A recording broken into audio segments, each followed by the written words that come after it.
Well, Mr. President, thanks for the invitation to be here, and through the superintendent and to Ms. Nicken and the other board members, and to Jeff Anderson. It's an opportunity, it's an honor for me to be able to stand before you and explain something that's happened, and also to lay out for you something that we hope will happen as this project continues. Unofficially, and off the record, I'll say next time Athletic Director Quackenbush calls me, I'm probably not going to return his call. Take the photos. Let's just walk through that pretty quickly. I think you can get a very good sense of what we have shared with other donors to the project to date, and gives a pretty good sense of this. The first page is kind of the bird's eye overview of the entire facility. The north, the top part of the page being Church Street, the right side of the page being 11th Street, and then you see what appears to be a parking lot where today 3 houses exist.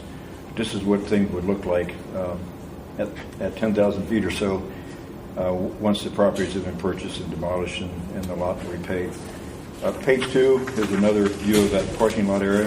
You go through this pretty quickly in the interest of your time. I know you know some of all this anyway, so it's more of an overview than an educational presentation. But that gives you a closer view of what the Church Street lot and entranceway might look like. The third page would be a view of the home stands with the new press box now constructed and over the top of the stand area.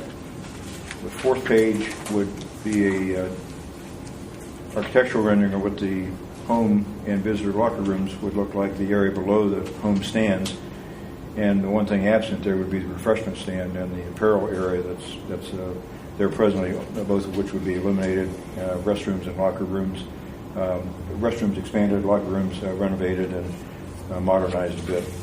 The next page 5 would be a more frontal view of the area without the 3 houses, the parking area, and with the new entrance to Whitefield with the press box at the top and the entrance area at the lower level. And then you get traffic patterns to both the left and the right of the stadium to access the field, which is identified better than the next page, final page 6. Final page 6 shows the considerable concrete work that's planned and in plans here for the rendering that you see to accommodate ADA compliant issues, of course. And then you mentioned the refreshment stand underneath the existing home field area. The home stand area will be replaced with the new refreshment stand in the lower left-hand corner, as you see close to the emergency vehicle you see parked down there. It's a pretty significant undertaking. First of all, the replacement of the field, which is now underway, refreshment stand purchase or build construction, some stadium work, not much, fortunately. The renovation of the lower level of the home stands would be pretty significant as well. All the ADA compliant traffic areas have to be addressed, and of course the purchasing of the 3 houses and removal of those houses and hauling away the debris and making it suitable for parking, all of which would be pretty significant dollars and cents. So the second paragraph is labeled NDP, that's the Newark Development Partners. NDP is a community improvement corporation that was established to address economic development opportunities in the city of Newark. Its initial focus has been not exclusively, the public perception would say its focus has been exclusively on downtown Newark. But frankly, the NDP has also been looking at other areas of Newark where some improvements can be made that we might be able to help with as well. Along came this project, and it seemed to make perfect sense for us to step forward and be willing to be a conduit for contributions. NDP is a 501c3, it's a tax-exempt organization, so individuals, businesses, and like who wish to make a charitable contribution can do so through Newark Development Partners. So NDP is acting as the funding vehicle, if you will, for the turf replacement. So we're receiving contributions from individuals, businesses, and otherwise, which I'll get into in a moment. And then, in turn, we'll pay the money to the contractors for the improvements on the field itself. So that's the NDP role. JBA Associates are the architectural firm. Doug Mill and his firm are doing the survey work along with JBA Architects. So ADR and JBA are helping us on the professional side. Any advances to the contractor on the turf replacement project will first be certified by the architectural firm, and approved as well by Newark Schools Administration. And then the turf replacement project itself, which again is now underway, is a huge deal for all of us who know anything about the football field down there. And we know it's not suitable for postseason play. You can't do much with it after the fourth or fifth game. The sidelines are all worn out, and we all understand how that works. It's just tough to keep working on a natural turf field for any length of time. So you can put artificial turf there, as other schools have done.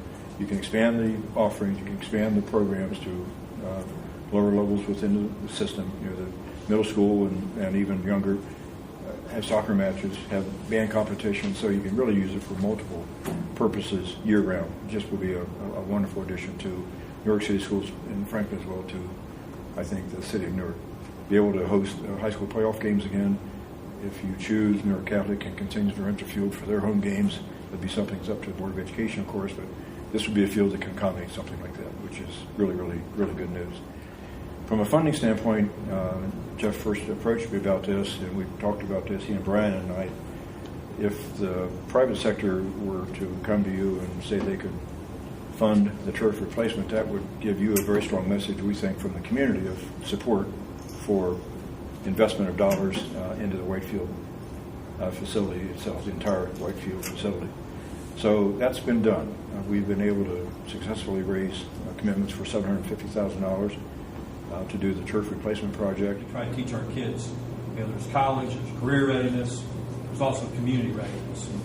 And statistics would say that over 70% of the kids that graduate from school end up living in that community.